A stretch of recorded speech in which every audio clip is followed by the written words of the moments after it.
Chris, thanks very much for joining us ahead of the game against Crawley Town. You've been able to have a good few days recovery and training since Sunday. How's that been?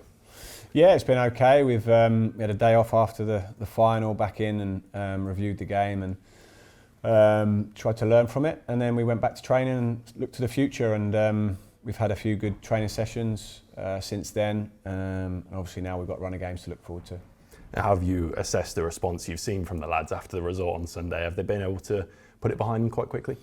Yeah, I think so. I think it is, the disappointment obviously will naturally linger a little bit. I think there was so much excitement for the game. All our fans were there and it was going to be a wonderful occasion, and it just wasn't to be. And you have to, take your medicine and accept sometimes that doesn't always work out your way. And I think they have processed that and come to terms with that now, and they're looking forward. But their reaction is first class. I mean, there's no finger pointing or blaming people. They're looking at what we could have done better and then learning from it for the next game and the future games. So their attitude's been first class. Yeah, of course, this is a squad that's had a lot more success than they have disappointment this season. Did losing in that game bring them closer together in the way and give them momentum to bounce back?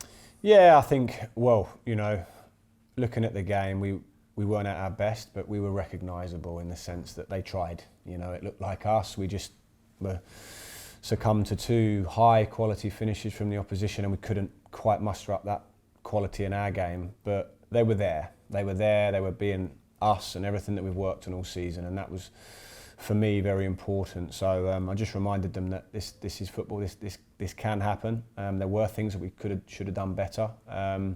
But we win our way and we lose our way, And I'm intrigued to see how people react to disappointment, because it's easy to win and everything's good, but how do you react when things go wrong, basically? And I reminded them of the importance of resilience in football in particular, to bounce back quickly, and that's what we're aiming to do now. Just on injury news quickly, Christian Bielik, of course, missed out in that game. Where's he at with his recovery?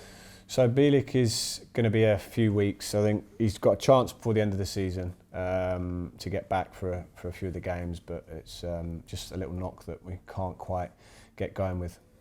Is anyone else close to a return at all in the next week or so? I think Hansen's going to be training with the group next week. Again, he's pushing, he's trying, but it's again a bit of a slow burner, but he will be back training with the group next week.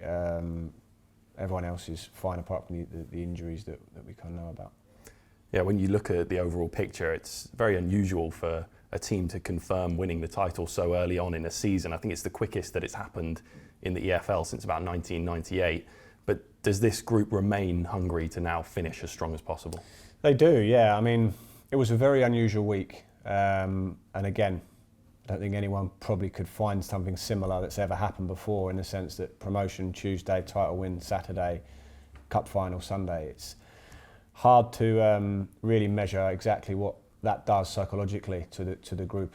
But what they do know is that the main job is done, which return the team to the championship, title winners ideally, and yes, they've done it, and they've done it in style. So they know that there's records out there that we could meet or break. They're aware of that. But what I really want them to do is enjoy this last 6 games, because they've earned the right to do that. I want them to go and play with a freedom, with a competitiveness as always, but make sure that they really soak it in and enjoy these last 6 games as champions, because it's very unusual. You said about the stat that the team from 1998 or whatever, but any time in English football, there won't be many teams that have ever done that.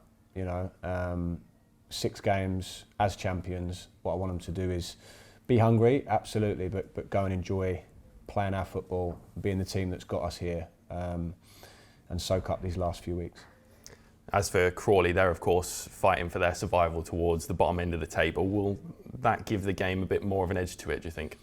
Yeah, we're playing a few teams down there that are fighting for their lives. It means that every single bouncing ball is going to mean everything to those players, and they're going to be 110% focused, because they have to pretty much win this game, from what I can see. So yeah, there's going to be a tension that they're going to have to their game. Obviously, we've got to try and use that to our advantage, in the sense that we can play, try to dominate, put pressure on them, But I'm not expecting an easy game. A team that's fighting for their lives are never easy to play against. That's why those teams always seem to pick up a lot more points in their last 10 games than their first in a season, because everything matters to them. So yeah, we'll see what the challenge is tomorrow. Yeah, on top of that as well, their gaffer Scott Lindsay said in his press conference that they'll be going for it tomorrow. Could that mean that we see a more open approach to what we've seen sometimes when teams come to St Andrews and put a lot of men behind the ball? Yes, that does mean that. I think the way that they play is very open, very attacking. They're a good footballing team. You know, they play one of the highest possessions in the league. The press well. So yeah, I expect them to open up and play, no doubt about it. So it's going to be a much more open game than normal. Yeah, like you alluded to as well, now comes a real period of back-to-back games with very little rest in between. Will you have to be careful on how you manage minutes and rotate after what's already been a very physically taxing campaign?